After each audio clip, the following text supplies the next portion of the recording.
I welcome everyone to my channel. Jimmy is with you, and today we have another selection of stories. Thanks to everyone who supports me. Let's get started. First story from the user Lucky Strike. Let's listen. My 21 male sister, 32 female, is getting married, and they want me to sing at her wedding, but also wear contacts to hide my heterochromia. I have 2 different colored eyes. I'm Asian, and my family thinks my heterochromia will never be socially accepted, always looked down upon, and may even be perceived as some kind of illness or a disability, and they don't want the new in-laws to perceive any flaws about us and our family. I live abroad, so I don't see my family often, but every time I visit, I get urged to go out in public, at events, to see family wearing contacts. Spring every year, when this wedding is, we have really bad yellow dust, and wearing the contacts is going to be a pain. I have good vision, so contacts are not part of my life at all, except to hide my colored eye. My mom has always been image-oriented, grooming my sister and I our whole lives and being hypercritical about our looks. My only flaw is my eye condition. My sister's flaw was her nose, and my mom bullied her into surgery for a small bump no one would have said anything bad about. So should I suck it up and wear the contacts for that day? Maybe I'm picking the wrong time to retaliate. When is the right time? Author update this story. As I mentioned in my post, I live abroad. I grew up and went to school outside my home country from a young age, where I never hide my condition. The older I get, the more I receive a lot of compliments for it in the US, Europe. I've been told it suits my demeanor and personality, which is on the quieter side. I have been scouted a few times for modeling, but in all honesty, I am not that good at it. In my home country, most people have the same eye color, more homogeneous society. And while enhancing your eye color is popular, it still tends to lean very natural looking. I was raised to hide my eye color from a young age there, so admittedly it's been hard to move away from that because I got so used to wearing contacts every time I visit.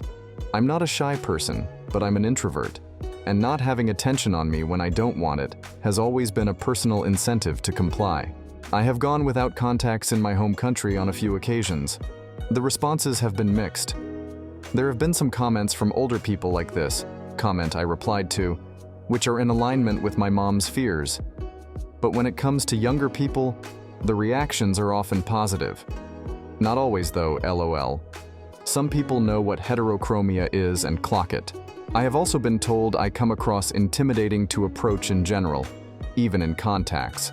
So most of the time, no one will say anything to my face. They will just steal glances and whisper to each other. When people do end up talking to me, they say things like, "But then I talked to you, and you were kind. You have a calm energy. Your eyes are really cool, beautiful." I am aware many people find my eyes attractive, but my mom is an older woman who has been conditioned by her own upbringing. Her worries are things like my heterochromia will hold me back from success, jobs, opportunities, etc. in the country she grew up in, which holds some truth and is the reality there. I shared here a little bit about her perspective.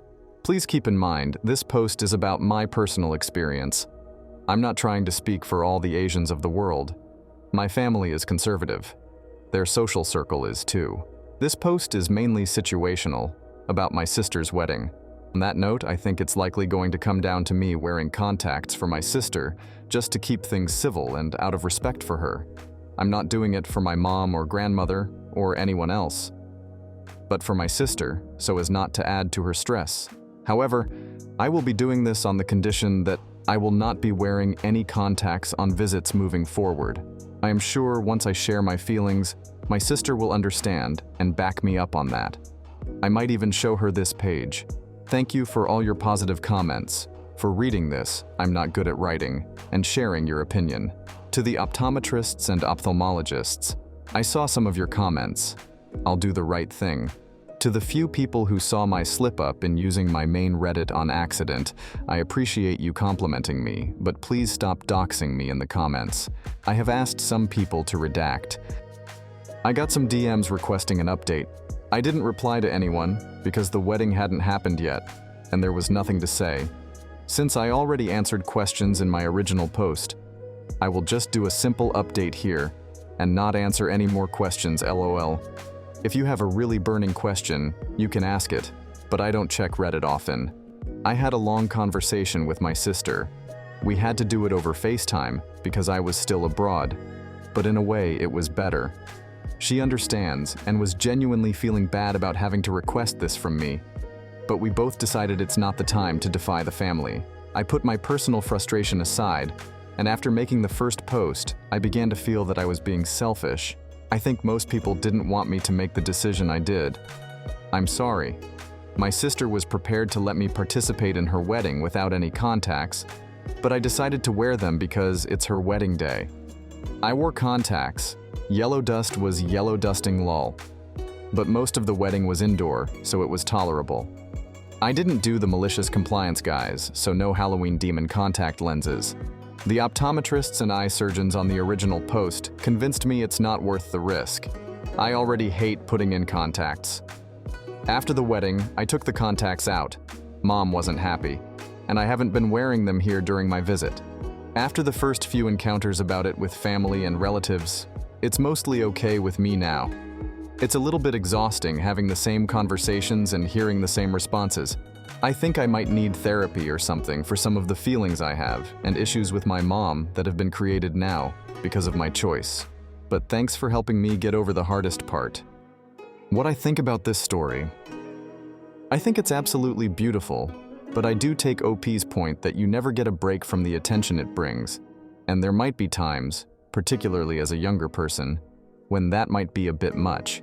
I think he showed a really good heart here. He was absolutely right that it was time to put his foot down, but not at his sister's wedding where it could end up overshadowing her day. It's so sad that his mother sees his lovely eyes as a flaw, and I'm glad he's heard a different opinion from lots of people. He really seems like a good guy that deserves the best. Let's check the user's comments and OP replies. Don't wear them. You'll be setting a standard they will expect you to keep up all the time if you do. Family can be critical, and it's easy to do, as they say, for approval. But you are unique, and heterochromia eyes are beautiful. Never let anyone, even family, make you think otherwise. Go with pride. This is one of the reasons I feel like not wearing them. It's a good opportunity to make everyone see my eyes, even some family who previously had no idea about my condition. But on the other hand, I feel bad I'm using my older sister's wedding to do that. I don't want to cause drama at her wedding or take away from her moment in any way. That holds me back. I have talked to her. She is feeling her own pressure during the wedding and wants everything perfect. My dad passed away at the end of last year, so there's an added intensity to everything. I didn't share my feelings. I just asked if I could go without contacts, and she asked if I would please wear them to avoid issues with our mom adding to her plate. My sister and I have a good relationship. I'd do it for her, but I'm thinking maybe I need to have a deeper conversation. Maybe she doesn't know how I feel about it. That's exactly how it is. I'm also adopted. My grandmother didn't want my parents to adopt me because she thought something like that had happened to my eye, even if everyone reassured them, said it was healthy and functional, LOL. She didn't believe anyone and would test my vision for years when my parents left her with me. It's not cultural like that. I'll try to explain better.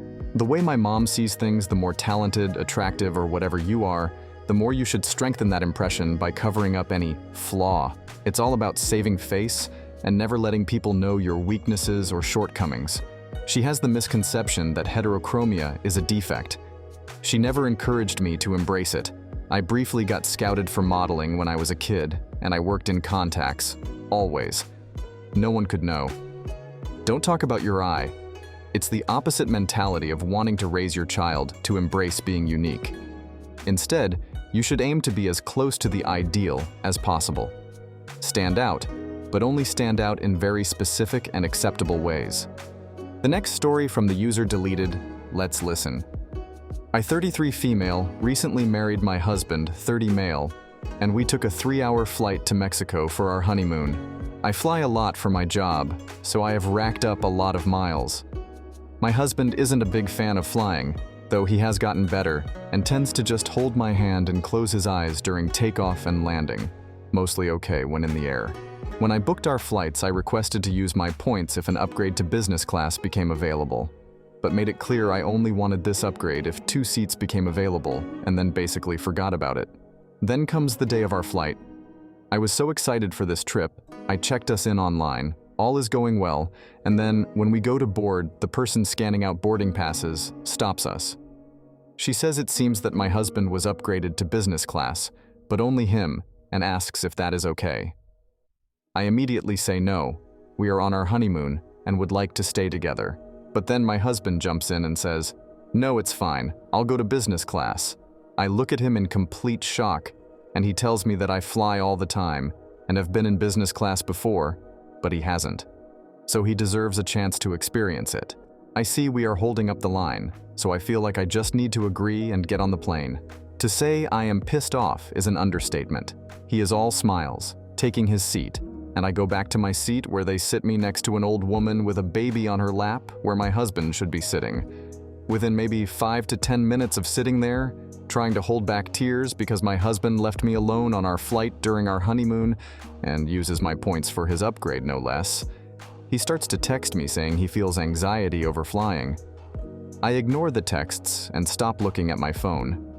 Within maybe an hour after we are in the air, he comes to the back of the plane to find me, offers me half of his business class breakfast, and asks me why I was ignoring him, that he was scared and needed me to tell him it'd be okay since I am such an experienced flyer.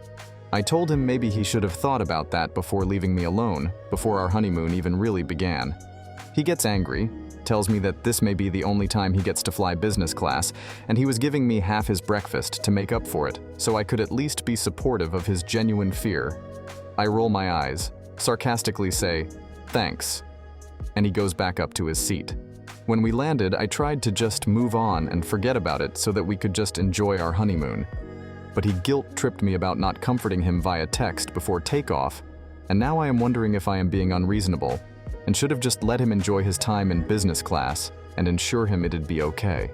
So, AITA? What I think about this story? NTA.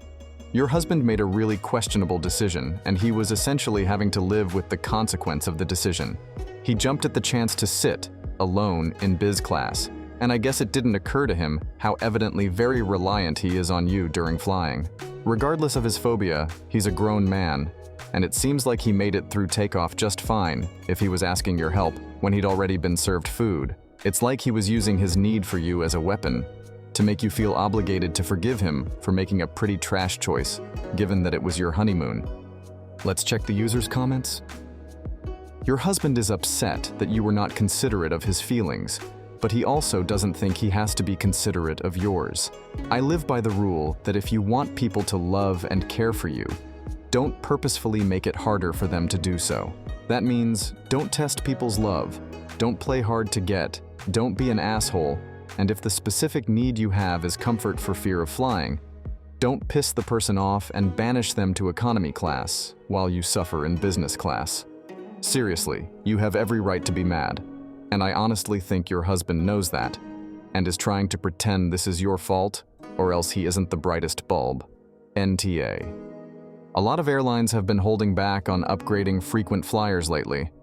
The explanation is that we know what business class is like already. By giving an upgrade to someone who always flies economy, the thought is that they might get a taste for upgrading. As to what happened here, OP is NTA at all. Husband should have absolutely declined the upgrade to sit with his wife on their honeymoon. Honestly, OP, I'd have been tempted to sleep on a couch or fold out the whole trip leaving husband with his upgraded bed, alone. Thanks to everyone who watched to the end. I will be waiting for you in the next video that will be released today. Thank you all for your support. Bye-bye.